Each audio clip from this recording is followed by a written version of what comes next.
This video is an ethical and legal request for your informed consent.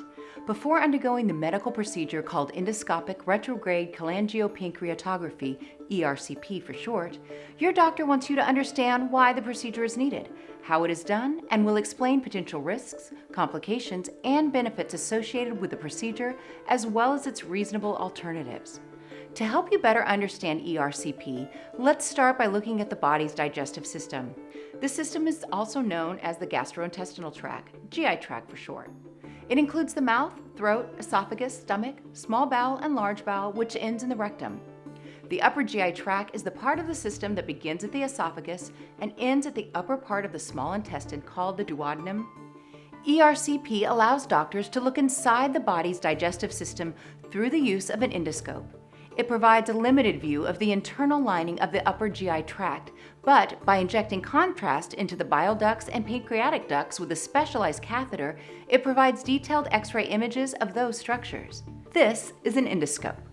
On one end is a camera that's guided by a set of hand controls with precise movements. Small openings on one end allow instruments, air, and light to pass through.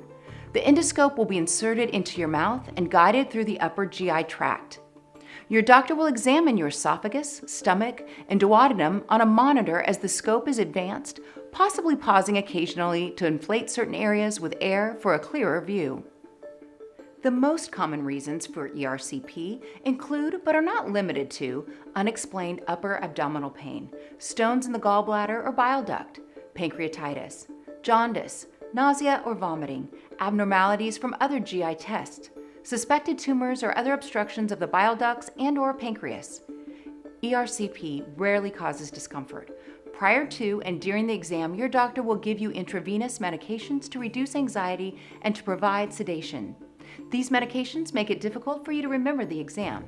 Sometimes general anesthesia is used, in which an anesthesia specialist will place a tube into the windpipe to facilitate breathing during deep sedation. Some of the risks of sedation include depression of reflexes, decreased breathing, and decreased blood pressure. Side effects and complications are rare but can occur during or after the procedure. To ease the scope's insertion, a mouth guard will be placed between your teeth. Your doctor may treat any abnormalities seen during the exam. If a stricture or narrowing of the bile ducts or pancreatic ducts is present, a dilator could be used to stretch the area. Samples of tissues, digestive fluid samples, biopsies, or cultures may be taken during the exam. Your doctor may treat any abnormalities seen during the exam. Samples of tissues, digestive fluid samples, biopsies, or cultures may be taken during the exam. If indicated, stones can be removed from the ducts. If a polyp is discovered, your doctor may remove it using a snare or biopsy forceps inserted through the endoscope or colonoscope. Because your GI tract can be seen so clearly, doctors can determine if further testing will be needed and develop a treatment plan for your diagnosed condition. ERCP is usually safe and associated with very low risk. However, you should be aware of any possible associated risks. Risks include pain and discomfort, a tear or perforation of the esophagus, stomach, or intestinal wall.